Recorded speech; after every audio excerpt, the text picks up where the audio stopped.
7 साल काफ़ी लंबा समय है, तो 7 साल क्यों लग गया एक एफआईआर दर्ज करने को? हम लोग जहाँ भी जा रहे थे ये अपना अप्रोच लगा करके हमें दबाने का कोशिश कर रहे थे और बहुत मुश्किल हुआ, लेकिन अंत में जा करके सेक्टर 113 नोएडा में एफआईआर दर्ज हुआ है।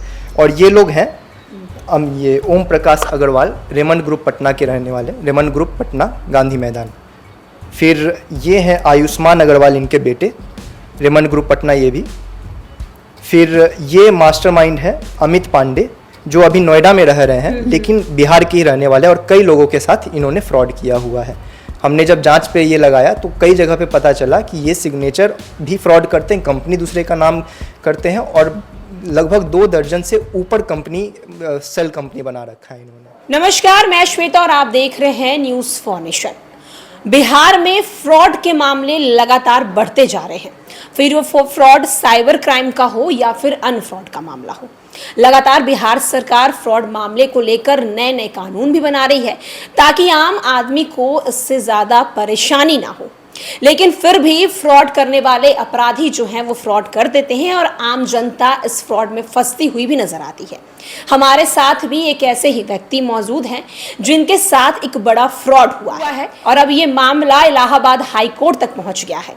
हमारे साथ मनीष कुमार चौधरी मौजूद हैं।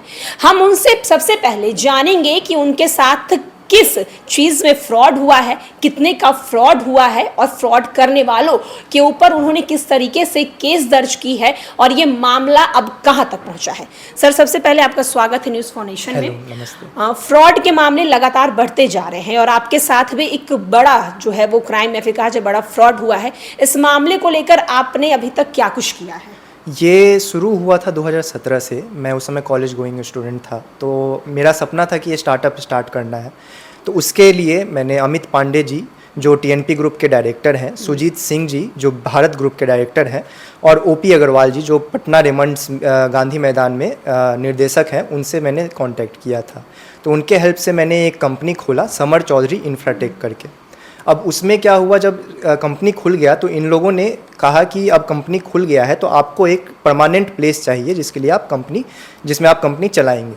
अब जब परमानेंट, ये बात मैंने अपनी मम्मी से बोला तो ये अमित पांडे ही बोले कि हमारे पास हमें ओपी अग्रवाल जी को से हेलीकॉप्टर खरीदना है रेमंड ग्रुप में से, तो आप हमें वहाँ पे पैसा हमें देना है, तो आप हमें कैश में वहाँ पे दे दीजिए क्योंकि हमें वहाँ कैश में हेलीकॉप्टर के लिए देना है और हम आपके अकाउंट में ट्रांसफ़र कर देंगे, कंपनी के अकाउंट में। तो हमने वहाँ पे, मेरी मम्मी गई, ओपी अग्रवाल जी और आयुष्मान अग्रवाल जी जो रेमंड ग्रुप पटना के ये हैं कंपनी में है, तो उनको पैसा दिया और मेरे अकाउंट में पैसा आ गया। अब इसके बाद वहाँ हमें पता चला, जब कंपनी हमने खोला तो अमित पांडे ये बैंक मैनेजर के साथ जो धीरज दत्त है उनके साथ मिल करके ये लोग मेरे अकाउंट में जाली हस्ताक्षर करके और अपना नाम जाली, अपना फ़ोन नंबर भी अपना डाल करके मेरे साथ 1.25 करोड़ का फ्रॉड कर लिया और हर जगह मेरा डुप्लीकेट साइन कर चुके हैं।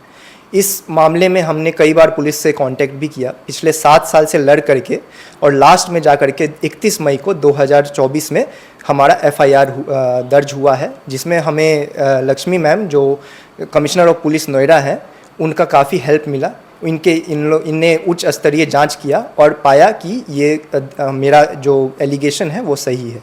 सर, ये 7 साल काफ़ी लंबा समय है, तो 7 साल क्यों लग गया एक एफआईआर दर्ज करने को? हम लोग जहाँ भी जा रहे थे ये अपना अप्रोच लगा करके हमें दबाने का कोशिश कर रहे थे और बहुत मुश्किल हुआ, लेकिन अंत में जा करके सेक्टर 113 नोएडा में एफआईआर दर्ज हुआ है।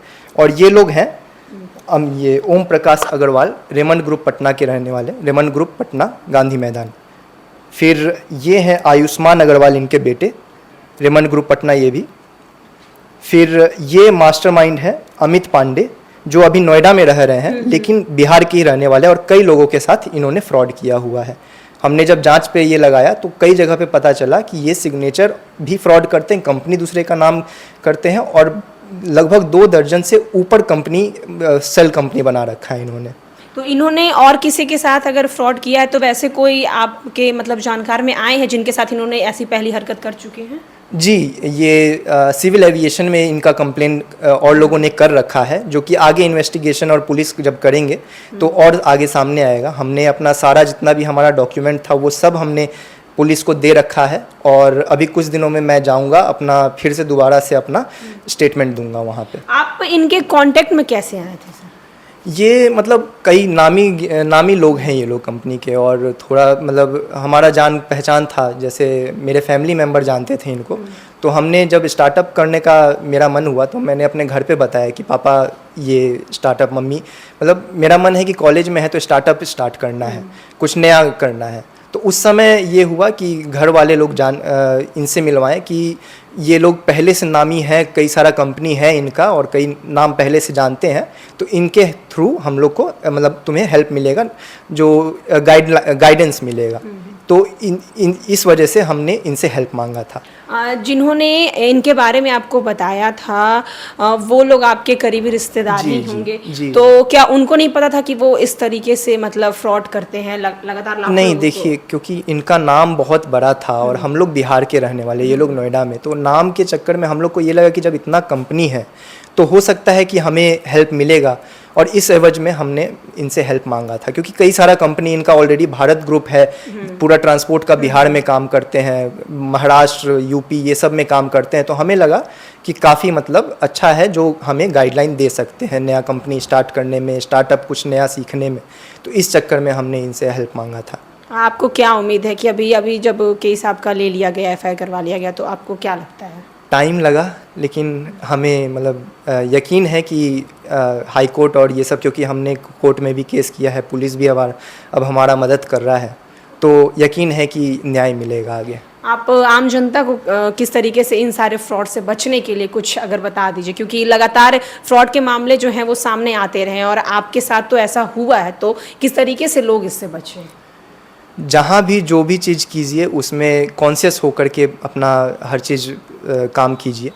और फ्रॉड तो कभी भी हो सकता है, लेकिन हर समय कोशिश कीजिए कि आप कॉन्शियस रहें, और कुछ भी काम करने का कोशिश करें तो उसमें हमेशा कुछ गारंटी अपने ऊपर भरोसा रखिए, और हर चीज़ का लीगली हर चीज़ का इन्वेस्टिगेशन करके ही अपना काम करें। तो आपने देखा किस तरीके से इनके साथ इतना बड़ा फ्रॉड हुआ है। चलिए, मामला भी कोर्ट तक पहुंच चुका है, आगे कोर्ट में सुनवाई होगी और सुनवाई में क्या कुछ मामले निकल कर सामने आएंगे वो देखने वाली बात होगी। लेकिन अगर फ्यूचर में आप भी इस तरीके से कुछ करना चाहते हैं, अपना स्टार्टअप खोलना चाहते हैं, तो सबसे पहले आप उस कंपनी के बारे में डिटेल्स पूरी ले लें, उन लोगों के बारे में जानकारी ले लें, क्योंकि सावधान और सतर्कता ही आपको आगे बढ़ाएगी। फिलहाल के लिए इतना ही।